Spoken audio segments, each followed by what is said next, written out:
Hello everybody, welcome to MSI, which stands for Murders She Investigated. I'm Zoe. This is the third video for the MH370 series that in total consists of 15 videos. If you are new to MSI, you are invited to subscribe this channel. In this video, we are going to talk about the events following the disappearance of MH370. Last time, we learned that the MH370 final report claims the Lumpur ATC's radar lost MH370 when the plane just passed the waypoint IGARI. At 01:20 and 36 seconds, the MH370 mode S symbol dropped off the radar screen. Almost immediately after, Malaysia's military primary radar caught a plane making a U-turn nearby the waypoint IGARI. The military radar observed the plane on and off for about an hour. At 2:22, MH370 flew out of the military radar range and disappeared.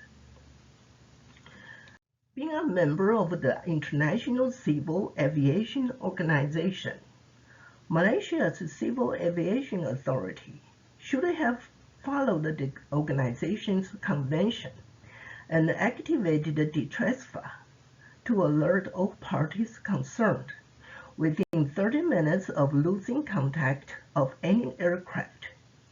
In the case of MH370, a DTRASFA should have been issued soon after 2 o'clock on March 8th. However, Malaysia Civil Aviation Authority did not issue the DTRASFA until 6:32, a delay of 4+ hours. Worse yet, according to the MH370 final report, the DTRASFA issued at 6:32 contains numerous errors. The most serious one was a misspelling of the document title. The DTRASFA was spelled as DISTRASFA. As a result, nobody was alerted.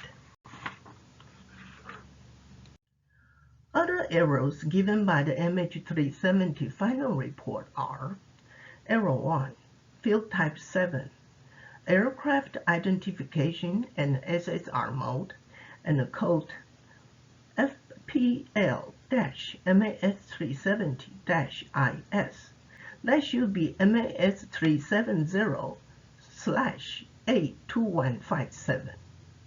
Error 2, Field Type 13, Departure Aerodrome and Time WMKK 1635. That should be WMKK 1642. Error 3, Omission of Field Type 20. As per the convention, if information is not available, it should be shown as nil or not known, and not simply omitted. Now, how do you judge those errors? Incompetent, reckless, or intentionally done? According to the MH370 final report, the military radar detected that at 01:21:13 seconds, MH370 turned slightly to the right. Then it began to make a constant left turn, eventually reaching a heading of 273 degrees. Notice that the Malaysia military radar detected MH370 as soon as the Lumpur ATC radar lost contact of MH370. What a perfect timing! Was it a coincidence? Before MH370 disappeared from the Lumpur ATC, it was on a flight path in airway R208, where there were numerous commercial flights traveling. One wonders why Malaysia's military radar was paying attention to MH370, given that MH370 was merely one of the many commercial planes flying in a designated civil aviation zone at that moment. Just as curiously, Malaysia's military radar witnessed how the plane made an unusual U-turn and flew along Malaysia's border adjacent to Thailand. Typically, the sky above the border should be a nation's military zone and restricted. Did the Air Force personnel report the unusual scenario to their superiors? Hishamuddin Hussein was Malaysia's Minister of Defense in 2014. At the same time, he also served as the acting Minister of Transport, who oversaw Malaysia's Civil Aviation Authority. Was Hishamuddin alerted at all in the early morning of March 8th? Or when was he made aware of the disappearance of MH370? The MH370 final report is silent on this. At 7:30 of March 8th, Malaysia Airlines released its first media statement. It was brief. The statement said, MH370 lost contact with Malaysia's ATC at 2:40 that day. There was no mention of where the contact was lost. On March 8th, Malaysia Airlines released 6 statements altogether. The earliest statement was released at 7:30, followed by statements at 9:05, 10:30, 14:30, 16:20, and 19:20, respectively. The first 4 statements were consistent.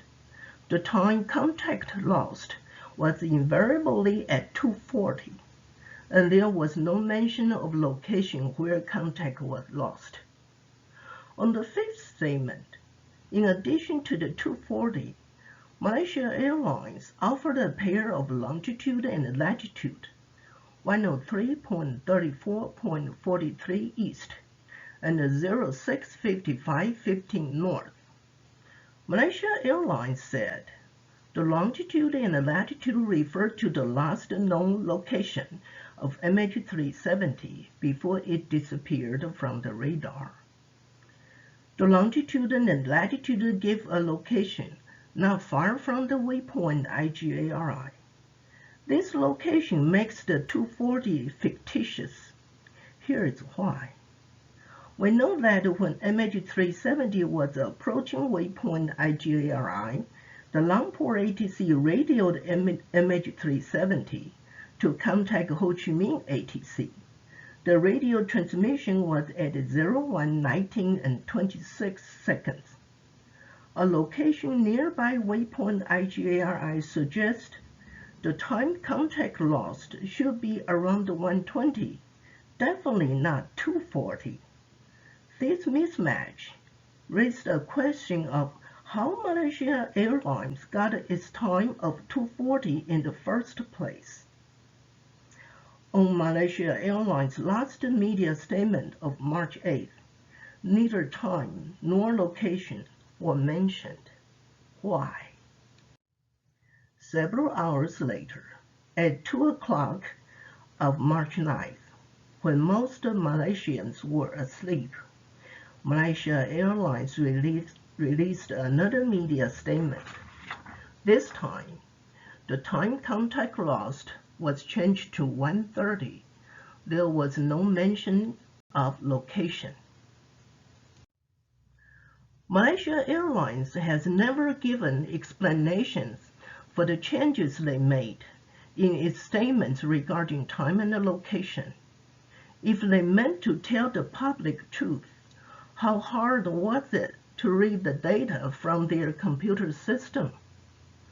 From day 2 of the incident, Malaysia government began to give daily press conferences to update the public about the latest developments.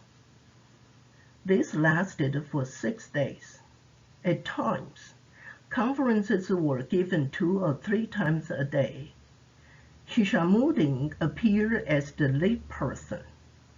For almost a week, Malaysia government insisted that MH370 was most likely lost on his way to Beijing, and deployed its search and rescue resources in the South China Sea. On March 15th, under international pressure, Malaysia's then Prime Minister Najib Razak finally made a public appearance. He acknowledged that MH370 was more likely flying in the sky above the Andaman Sea and the Indian Ocean. The search and rescue operation in the South China Sea was abandoned.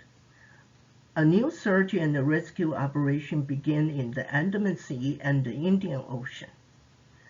The international pressure originated from Inmarsat, who provided satellite communication services to Malaysia Airlines. On March 8th, Inmarsat heard from the news that Malaysia Airlines lost contact with its MH370 at 2:40. Inmarsat immediately reviewed its reports. The reports showed the satellite communication on MH370 was disabled sometime after 01:02 minutes, for reasons unknown. However, the line was reconnected at 02:25 minutes. Again, reasons unknown. Inmarsat also noticed that when the line was reconnected, the flight ID MH370 was missing from the logon inputs.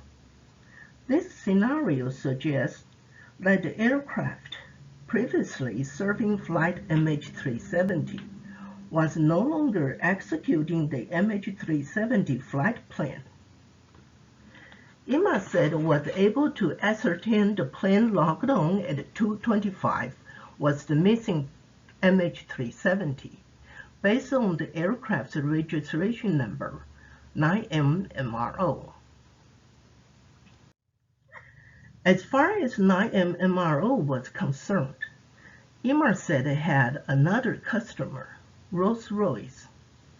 For quality assurance purposes, Rolls-Royce engaged Inmarsat to monitor engine performance for aircrafts equipped with its engines.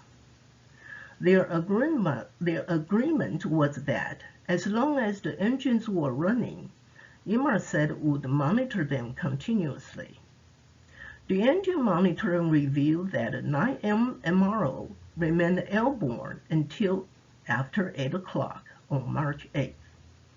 Since Malaysia Airlines said contact was lost at 2:40, it meant the plane kept flying for more than 5 hours. Inmarsat contacted Rolls-Royce at once. Their immediate thought on the situation was that MH370 has been hijacked by international terrorists. Given the thought of hijacking, all parties concerned were contacted.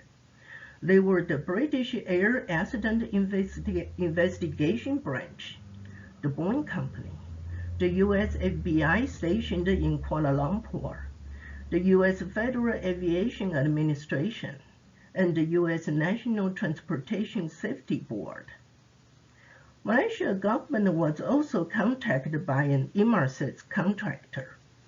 In the afternoon of March 8th, Malaysia government learned that the aircraft remained airborne 5 more hours after its disappearance. The concerned international parties wasted no time. They sent their representatives to Kuala Lumpur to help investigating the case. Quickly they sensed the Malaysian government was acting disingenuously. The Malaysian government claimed that the South China Sea was the most likely place to find the missing MH370. Accordingly, all the search and the rescue resources were dispatched there. The Malaysian government insisted the Western experts to provide hard evidence to prove otherwise before they were willing to search other areas. Finally, as mentioned earlier, on March 15th, Najib caved in, abandoning the search and rescue operation in the South China Sea. A new search team began in Andaman Sea and the Indian Ocean. Then, another 9 days elapsed. There was no sign of MH370. On March 24th, at a press conference, Najib announced that, according to further calculations of satellite data, MH370 ended in the southern Indian Ocean. None of those onboard MH370 survived. A search for the wreckage and the human remains in the southern Indian Ocean was then arranged. Note that the announcement was made by Najib, whose reputation and credibility should be considered. The search team was made of personnel from 3 countries, namely Australia, Malaysia, and China. The expenditure would be shared among the 3 based on certain ratio, where China paid the least. The Malaysian government was the owner of Malaysia Airlines. Australia is next to the southern Indian Ocean. Their roles in the search team made sense. But China? Why was the Chinese government so enthusiastic about participating in the search? Some argue that more than 2/3 of the people on board MH370 were Chinese. China's desire to participate reflected the government's compassion for its people. This argument is naive, reflecting the lack of an understanding of the Chinese government. Over the past 100 years, the Chinese government have never shown compassion for its people on any disasters, including those that the government had a hand in creating. The most infamous example was Chairman Mao's 10-year-long Cultural Revolution, where the victims amounted to 100 million Chinese. Another live example is the horrifying organ harvest. That is an ongoing crime since 1990. The underwater search in the southern Indian Ocean began in April of 2014. It continued until January of 2017. In total, it cost taxpayers $1.5 million in US dollars. Yet, nothing was found. A year later, though, a new search began by Ocean Infinity. Ocean Infinity is an American company. It is known for its advanced technology and ability to explore ocean seabed. In January 2018, Ocean Infinity reached an agreement with the Malaysian government. Ocean Infinity would continue the search for MH370 in the southern Indian Ocean. It was a no-find, no-fee contract. Their 5-month search ended in May with no discovery. At about the same time, Malaysia had its general election in May of 2018. Najib was voted out of office, in part because of his corruption and the 1MDB scandal. The 92-year-old Mahathir became the new prime minister. Although both the searches were fruitless, MH370 wreckage began showing up along the east coast of Africa.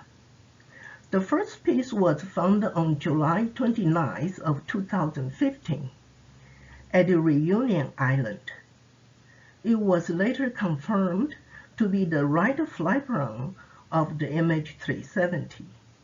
The discovery of the flyparon reinforced the public belief that MH370 was at the bottom of the Southern Indian Ocean. Based on where and when the flyparon was found, oceanographers were making calculations as to where MH370 was most likely located. The estimates were that the area searched by the three-country team was way off. The plane was more likely in a region north of the area searched. At the same time, an American named Blaine Gibson emerged. According to the media, Blaine was a lawyer by profession. He found the MH370 incident intriguing. After the flyparon was found on Reunion Island, he flew to East Africa and became a wreckage hunter. Of the 30-plus pieces of wreckage reported, many have been discovered by Blaine. His action touched many, especially the families of the MH370 victims. However, Jeff Weiss is an exception. Jeff is an American journalist. He has been following the MH370 incident since the beginning. He wrote several articles and published a book about it. He has been wary of Blaine's claims. Firstly, with no job and therefore no, or at least less income, how did Blaine fund his lifestyle as a wreckage hunter? Secondly, what motivated Blaine to become a wreckage hunter?